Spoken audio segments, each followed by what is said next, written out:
সাদা shrub, leucorrhoea সমস্যায় ঘরোয়া উপাদানের ব্যবহার।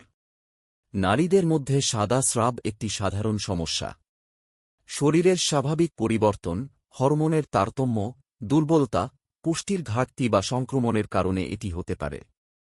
দীর্ঘদিন অতিরিক্ত সাদা স্রাব হলে শরীরে দুর্বলতা, কোমর ব্যথা, মাথা ঘোরা এবং ক্লান্তি দেখা দিতে পারে।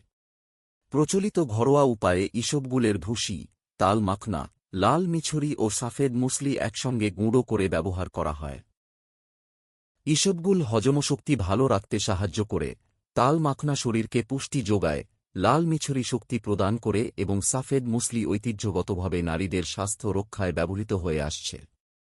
অনেকেই এই মিশ্রণ দুধের সঙ্গে খেয়ে থাকেন।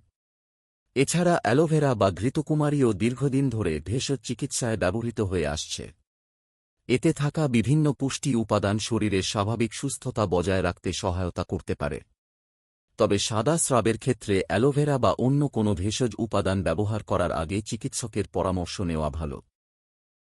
মনে রাখতে হবে, সাদা স্রাব যদি দুর্গন্ধযুক্ত হয়, হলুদ বা সবুজ রঙের হয়, চুলকানি, জ্বালাপোড়া বা তলপেটে ব্যথা থাকে, তাহলে তা সংক্রমণের লক্ষণ হতে পারে।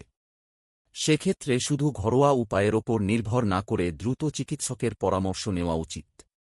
সুষম খাদ্য, পর্যাপ্ত পানি পান, ব্যক্তিগত পরিচ্ছন্নতা বজায় রাখা এবং প্রয়োজনীয় চিকিৎসা গ্রহণের মাধ্যমে এই সমস্যা নিয়ন্ত্রণে রাখা সম্ভব।